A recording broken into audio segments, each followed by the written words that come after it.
சந்தோஷம். ஆப்பிரிக்க பழங்குடி மக்களிடம் ஒரு பழக்கம் உண்டு.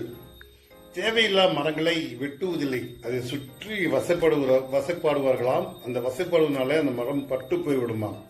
மனிதர்களும் அப்படித்தானாம். சில மனிதர்களை வசைப்பாடினால் அந்த மனிதனுடைய வளர்ச்சி இருக்காது. அந்த மனிதர்களை வாழ்த்து பழகுங்கள், வசைப்பாடக்கூடாது என்கிறார்கள். எப்பொழுதெல்லாம் நாம் ஒருவர் சரியில்லை, ஒருவரை பற்றி இகழ்ச்சியாக பேசிக் கொண்டு இருக்கிறோமோ அது அவனை தாழ்த்திவிடும். எனவே வாழ்த்து பழகுங்கள். பிரபஞ்சம் எவ்வளவு வாழ்த்துகிறோமோ அவர் வளர்வதற்குண்டான ஆசை. வாழ்த்துவதனால் நமக்கு எந்த ஒரு இழப்பீடும் இல்லை. எனவே அனைவரை வாழ்த்து பழகிக் கொள்ளுங்கள்.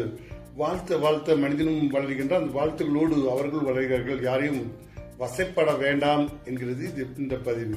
ஆப்பிரிக்கா மக்கள் வசைப்பாட அந்த மரங்களை எந்த ஒரு உபகரணம் இல்லாமல் அது பட்டு போய்விடுமா. அது காலகாலமாக இருந்த ஒரு பழக்க வழக்கமாக இருக்கின்றது.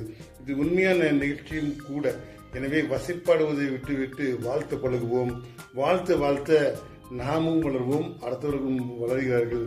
இந்த பயன்பாட்டோடு இந்த பிரபஞ்சத்தில் நம் அனைவரையும் வாழ்த்தி தவறானவைகளை சித்தரிக்காமல் அதை பயன்பாட்டோடு பயன்படுத்துங்கள் என்று பதிவு செய்ய ஆசைப்பட்டேன்.